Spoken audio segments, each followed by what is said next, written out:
अस्सलामुअलैकुम। आज का जो हमारा मेन टॉपिक है वो है present indefinite tense. Present indefinite tense को उर्दू में फ़ेल हाल मतलब कहते हैं। प्रेजेंट इंडेफिनिट में फर्स्ट ऑफ ऑल जो मेन चीज़ है जो आपको पता होनी चाहिए कि प्रेजेंट इंडेफिनिट टेंस में हम ज़्यादातर ट्रुथ्स नेचुरल जो हमारे पास सेंटेंसेस होते हैं, सूरज गरूब हो रहा है, सूरज निकल रहा है, या तो कोई हैबिट है आपके अंदर, तुम सच बोलते हो या झूठ बोलते हो, ये सारे क्या है, ये प्रेजेंट इंडेफिनिट टेंस में आ जाते हैं। प्रेजेंट इंडेफिनिट टेंस का कैसे पता चलता है, हमें जुमले को देखकर कैसे पता चलेगा कि हमने उसको प्रेजेंट इंडेफिनिट टेंस के मुताबिक इंग्लिश में ट्रांसलेट करना है। तो इसकी सबसे मेन चीज़ जो है वो पहचान है। पहचान क्या है? जुमले के आखिर में ता है, ती है, ते हैं, ता हो, ती हो, ते हो वगैरह आता है। अब इसकी एक मिसाल दे देती हूँ। वो झूठ बोलता है, वो कपड़े धोती है, हम क्रिकेट खेलते हैं, तुम सोते हो, तुम बर्तन धोती हो, हम स्कूल जाते हैं। तो इस तरह ये मैं मिसालें देकर आपको वाजिया कर रही हूँ कि इन सब जुमलों के आखिर में क्या आ रहा है, ता है, ती है, ते हैं, ता हो, ती हो, ते हो। ठीक है, ये क्लियर हो गया इतनी सी चीज़। अब जो नेक्स्ट चीज़ जो हम डिस्कस करेंगे कि उसको ट्रांसलेट कैसे करना है। फर्स्ट ऑफ ऑल स्ट्रक्चर जो देखा जाए, अब उसके डिफरेंट स्ट्रक्चर्स हैं, सिंपल और अफर्मेटिव, जिसमें कोई मनफी अंदाज, कोई सवालिया अंदाज कुछ भी ना पाया जाए, सिंपल सेंटेंस, सिंपल सी बात की गई हो। ठीक है। नेगेटिव, नेगेटिव में मनफी अंदाज पाया जाता है, किसी काम का ना करना पाया जाता है नेगेटिव। इसका स्ट्रक्चर सिंपल से डिफरेंट होगा। इंटेरोगेटिव, इंटेरोगेटिव में सवालिया अंदाज पाया जाता है कि सवाल किया जाता है। और इंटेरोगेटिव नेगेटिव, इंटेरोगेटिव नेगेटिव वो जुमले होते हैं जिनमें सवाल भी किया जा रहा होता है और नेगेटिविटी भी शो की जा रही होती है कि क्या वो कपड़े धोती नहीं धोती हो, क्या वो कपड़े नहीं धोती। तो मतलब सवाल भी कर रहे हैं और नेगेटिविटी भी आ रही है। Double negative sentences, interrogative sentences वो सेंटेंसेस होते हैं जिसमें दो इंटेरोगेटिव वर्ड्स इस्तेमाल होंगे। एक हेल्पिंग वर्ड, ठीक है, वो एक इंटेरोगेटिव सेंटेंस बनाएगा, और डबल मतलब दो इंटेरोगेटिव का जिक्र हो रहा है इधर, तो डबल इंटेरोगेटिव में एक क्वेश्चनिंग वर्ड इस्तेमाल होगा और एक हेल्पिंग वर्ब इस्तेमाल होगा। इंटेरोगेटिव सेंटेंस बनेगा इस तरह, डबल इंटेरोगेटिव। अब हम इनके फर्दर स्ट्रक्चर्स को डिस्कस करेंगे कि कैसे हम लोगों ने ट्रांसलेट करना है इंग्लिश में एक उर्दू सेंटेंस को। ये मैंने आपके सामने कुछ स्ट्रक्चर्स लिखे हैं सिंपल और नेगेटिव के।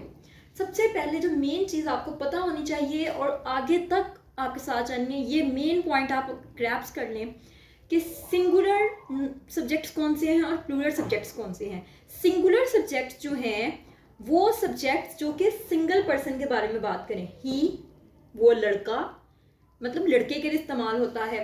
शी, वो लड़की। इट, बेजान चीज़ के लिए या किसी भी चीज़ के लिए जिसका जेंडर ना हो। सिंगुलर नाउन्स, सिंगुलर नाउन से क्या मुराद है कि किसी भी एक शख्स, एक जगह, एक चीज़ का नाम सिंगुलर नाउन। अब प्लूरल सब्जेक्ट्स वो सब्जेक्ट्स हैं जो कि दो या दो से ज़्यादा हों। आई, आई जो है ये एक एक्सेप्शनल केस है, ये याद रखना है। आई जो है मैं, ये देखने में सिंगल है लेकिन ये प्लूरल सब्जेक्ट के तौर पर कंसीडर किया जाता है। वी, हम, दे, मतलब वो ज़्यादा लोग। यू, तुम, आप, मतलब ज़्यादा भी हो सकता है यू। तो यू और आई अगर हम एक पर्सन के बारे में भी कह रहे हैं, तुम झूठ बोलते हो, तो हम उसको प्लूरल ही कंसीडर करेंगे। आई और यू ये दो एक एक्सेप्शनल केसेस हैं, ये आपने याद रखना है। देखने में सिंगल है लेकिन इनको हम प्लूरल के तौर पर डील करेंगे। फिर आ जाते हैं प्लूरल नाउन्स। प्लूरल नाउन्स मतलब दो शख्स, दो चीज़ों का, दो शहरों का, दो जगहों का नाम, तो वो प्लूरल नाउन्स में आ जाएगा। ठीक है, अब मैं इनकी एग्जांपल दे देती हूँ सिंगुलर नाउन में। जैसे सिंगुलर नाउन में हम एक लड़की की बात कर रहे हैं, अलिशबा, या अगर हम कहते हैं अलिशबा एंड सबा, तो वो प्लूरल नाउन आ जाएगा। जिसी तरह अगर हम कहते हैं बैट तो सिंगुलर नाउन, और अगर हमको कहते हैं बैट्स तो वो प्लूरल नाउन कंसीडर होगा। इसी तरह अगर हम प्लेस की देख लें, लाहौर, लाहौर सिंगुलर नाउन के तौर पर डील किया जाता है। लेकिन जब हम कहते हैं Lahore and Karachi are the cities, तो लाहौर एंड कराची, तो ये क्या हो गया, Lahore and Karachi plural noun. ठीक है, ये सिंगुलर सब्जेक्ट्स और प्लूरल सब्जेक्ट्स मैंने क्लियर कर दिए हैं। अब हम आ जाते हैं इनके स्ट्रक्चर की तरफ। अब सिंपल सेंटेंसेस जो होते हैं उनमें सिंगुलर सब्जेक्ट के साथ वर्ब की फर्स्ट फॉर्म यूज होगी, और क्योंकि ये सिंगुलर हैं, सिंगुलर के साथ याद रखना है कि वर्ब के फर्स्ट फॉर्म के साथ एस ई एस का इजाफा होगा, और एस ई एस का इजाफा एस का इजाफा स्पेसिफिक वर्ड्स के साथ होता है, ई एस का जो एडिशन है वो भी स्पेसिफिक वर्ड्स के साथ होगा। फिर आ जाता है ऑब्जेक्ट और full stop.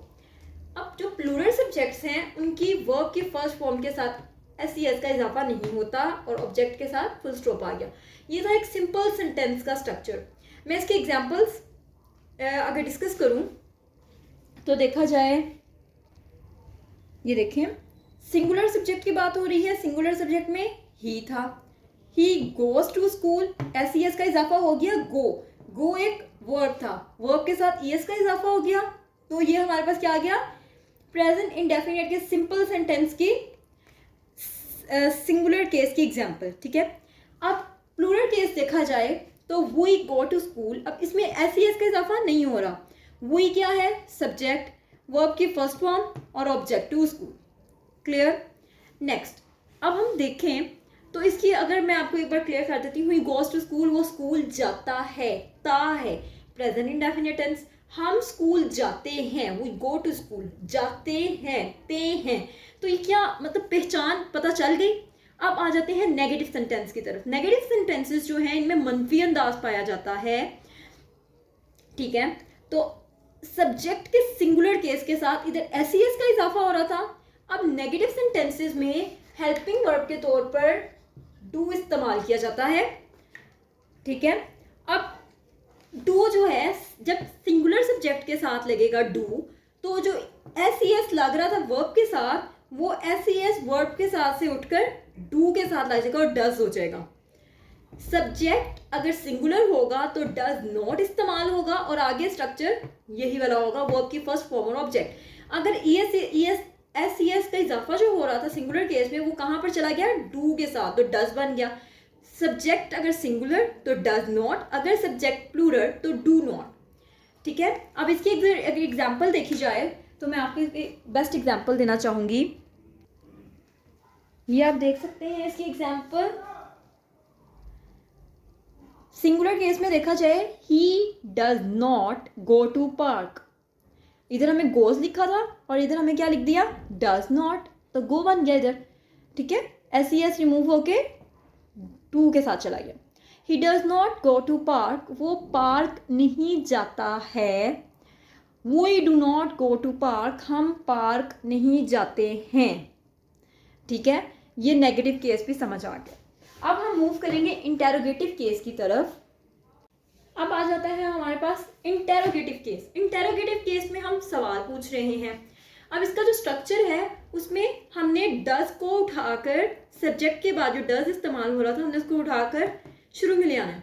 Does singular subject, verb की first form, sorry S E S का इजाफा नहीं होगा इधर, वर्ब की फर्स्ट फॉर्म प्लस ऑब्जेक्ट, और लास्ट पे इंटेरोगेटिव सेंटेंसेस में क्वेश्चन मार्क इस्तेमाल होगा। फिर आ जाते हैं डू।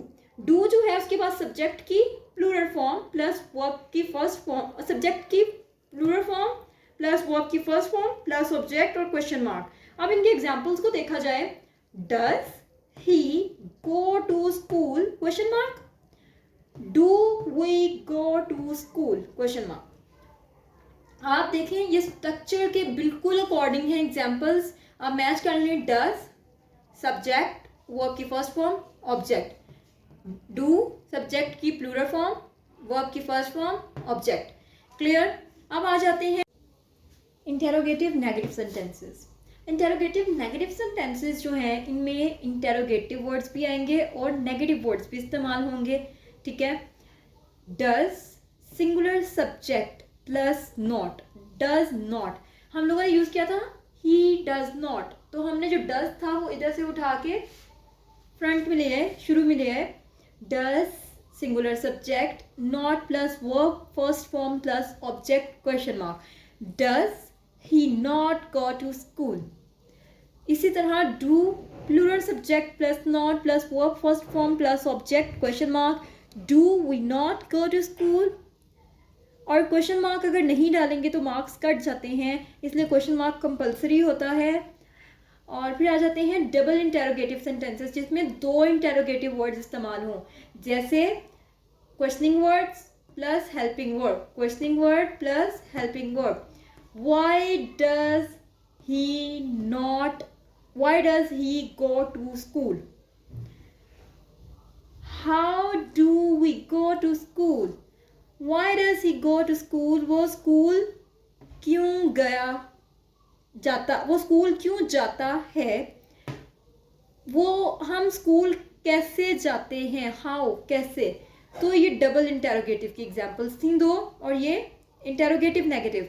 और मैं इधर अपने लेक्चर को एंड करने से पहले आपके साथ कुछ एक्सरसाइजेस शेयर करूंगी लास्ट पे, जो कि अगर आप सोल्व कर लेते हैं तो इंशाल्लाह आपके प्रेजेंट इंडेफिनिट टेंस प्रिपेयर हैं, और आप जितनी प्रैक्टिस करेंगे उतना आपके लिए अच्छा है। और जो टेंसेज है अगर आपको ये आ जाते हैं तो आप समझ लें आपको इंग्लिश का जो फर्स्ट स्टेप है आपने ले लिया। और अगर आपको कोई भी मसला हो आप कमेंट बॉक्स में कमेंट करें। Kindly subscribe my channel. Thank you so much. अल्लाह हाफिज़।